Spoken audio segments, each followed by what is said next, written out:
Hi everyone. So statistics has shown that July 14th is the happiest day of the year for some reason. I think it's weather related or just statistically related. I think they surveyed a number of people.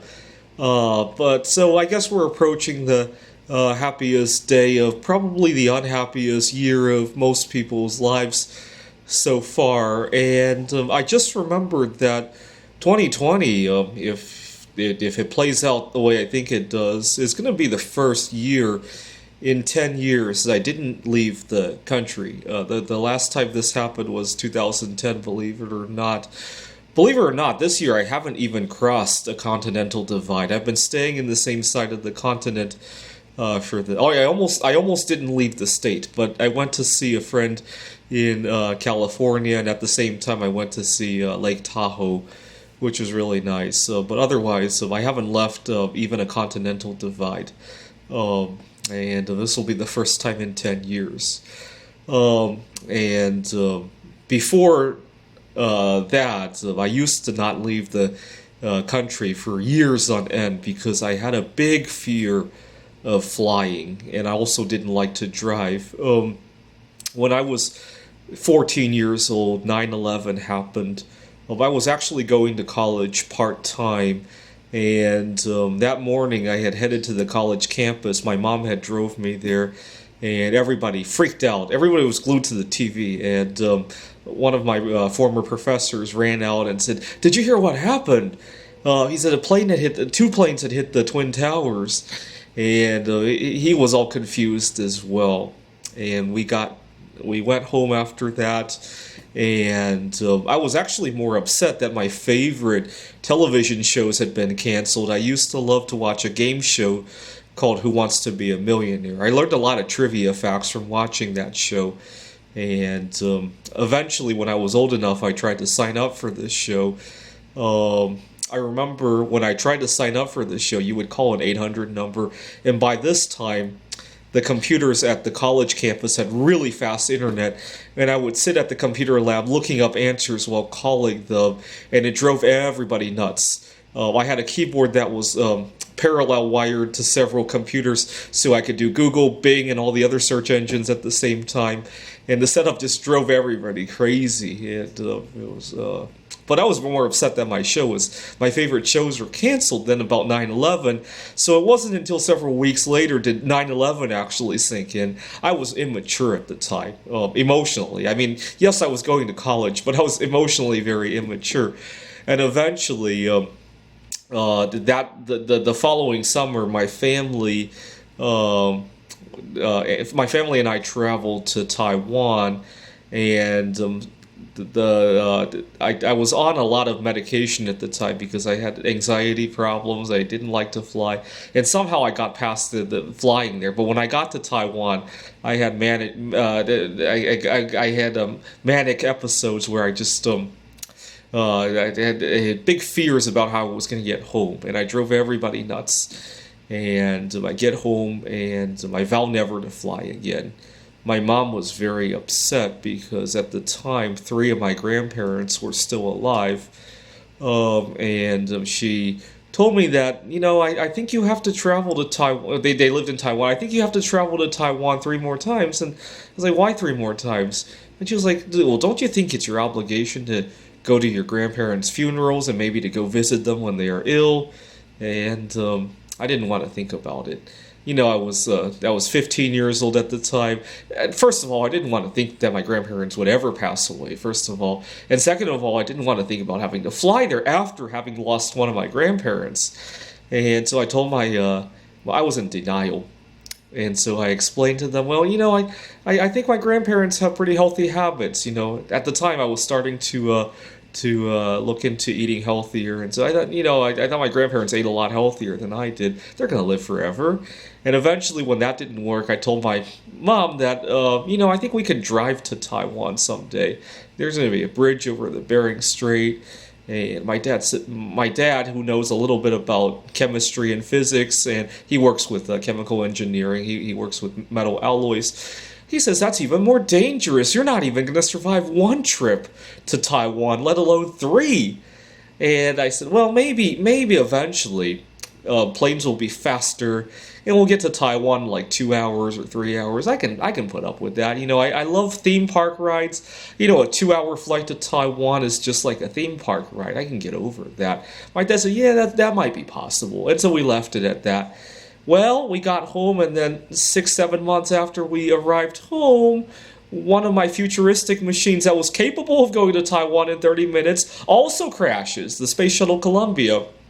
And so I vowed never to fly again after that, and I kept my word for 8 years. Unfortunately, I wish I hadn't. But so for 8 years, I didn't fly. And where did I go? I went to Canada a few times, but other than that, I didn't leave.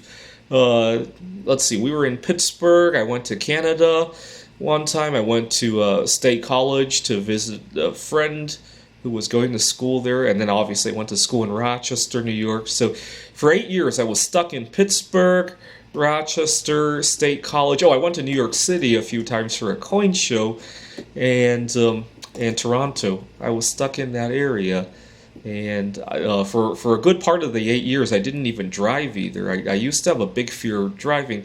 What had happened was I had gotten my license. I was 19 years old when I got my license. One day I had gone to Pittsburgh.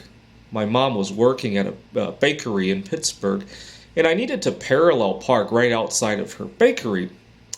And I get to the spot where I needed to parallel park, and the guy behind my spot was sitting in his car. He had his windows rolled down. It was a nice summer day. And so I thought if I got too close, he would honk or wave at me or something like that. And so I backed up, boom! And I was upset because why didn't you wave at me? And it turned out he was looking at his cell phone or something like that. And I leave him my information, and he looked at it, and he said that he didn't want to get it fixed anyhow because the car was already pretty mangled up, and he didn't want to bother me. So he was very nice. And I struck up a good friendship with it. At the time, we were using AOL Instant Messaging. We continued to chat with it, which was nice. But it gave me a big fear of driving because I had just gotten my license like a week earlier when that happened. I just assumed that he would honk at me when I got too close. I should have gotten out and explained to him I'd just gotten my license. And so I put down the car keys, and I didn't touch them for another year after that. And my dad was pretty upset. He wanted me to get some more experience, but then I had to go to school in Rochester, New York. It was time for me to get over that fear, and I didn't fly either, and I had a big fear of driving, so my transportation was pretty much limited to where I could ride my bicycle in the Rochester area. I took my car to Rochester, I parked it, and I didn't touch it. And actually, every time I needed to drive the car, I had to get somebody to jumpstart my battery. That's how long I was leaving the car parked at times. And one year, the first year I was at Rochester Institute of Technology, where I was working on my PhD, my advisor wanted me to go to a conference in Kentucky, Bowling Green's Kentucky. It's like a half an hour flight away, but and she was like, "Go book a flight to Kentucky. We want you to go to this conference." I was like, "Book a flight? Really? I can drive there." My advisor was like, "What?"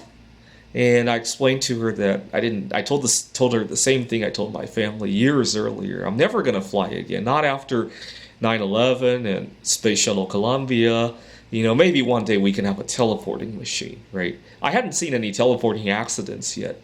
The closest thing I've seen about teleporting is just science fiction, right? My favorite was Willy Wonka's machine of Mike TV becoming really small when he got teleported, right? But that's fake, I'm pretty sure when we invent it, the results will be better than that.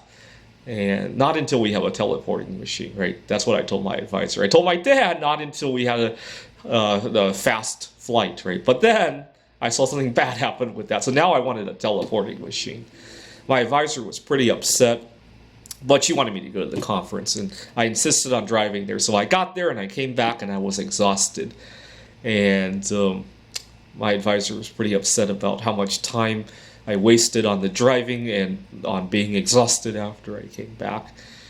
And then she told me about a conference in California She's like, "Don't you dare drive there. You know, are you going to get over your fear of flying?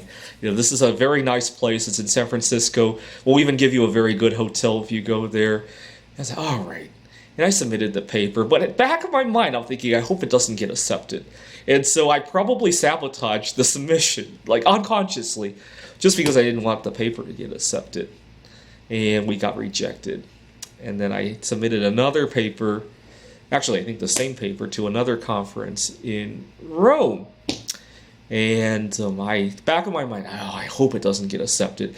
You know, we still don't have a bridge over the Bering Strait. I'm really going to have to fly to Rome if we get accepted. And a couple weeks later, I get an email back from the organizers. And, you know, a lot of times when you get an email from when you're submitting a paper, when you're applying for a job, they oftentimes they don't cut to the chase, right? Hey, thank you for your interest in, you know, in our job opening, blah blah blah. We like what you say. Unfortunately, it takes 2 or 3 sentences before they reject you, right? Or if they accept you, right? And so I'm reading that, and my heart is just racing out of my chest, and I can't even read anymore. And so I go take a bike ride, and I come back, and I look, my paper got accepted. I got to get over my fear of flying. And the first thing I did was to look at YouTube videos of the flight safety videos, and then I opened a few YouTube videos of what Rome is like, and I really liked Rome. I especially wanted to go there to mingle with some girls there, because the girls in the United States are just pretty disgusting. They're overweight, and they got all sorts of bad habits, and the divorce rate here in the United States is, 60% now? And so, okay, I gotta fly there. You know, if not for the conference, just to mingle with some girls. And so I booked the ticket. And I courageously hit the submit button when I booked the ticket. And I courageously took the taxi cab to the airport. The whole time on the taxi cab ride, I'm thinking, there's no way I'm going to fly. I'm going to have a panic attack before I even walk on the airplane. And before I knew it, the plane was already on its way to Dulles Airport in Washington, D.C. I was having a good time chatting with the flight attendant about my conference, about how I hope to mingle with girls over in Rome. And before I knew it, I was in Dulles. Unfortunately, we had bad weather in Dulles, and I ended up staying the night in Dulles Airport because our flight got canceled. And which made it all the more nerve-wracking, because I was so ready to just get it under my belt, get the flight. It had been the first time I've flown in 8 years at that point. I made it to Rome, but the whole time I was thinking about how am I going to fly back. I thought I was going to be stuck in Rome forever, kind of like the guy who spent, 20 years in an airport. I thought I was going to become him, because I was going to have a panic attack before I could get home. Long story short, somehow I ended up back in Rochester, and I thought that wasn't so bad at all. You know, I had a good time. I mingled with some girls in Rome. I got my paper accepted. I had a good time. I learned some new things. I can do this again. So I went to 2 more conferences that year. And that winter, unfortunately, my grandpa passed away. It was the first of the 3 grandparents that my mom was worried about.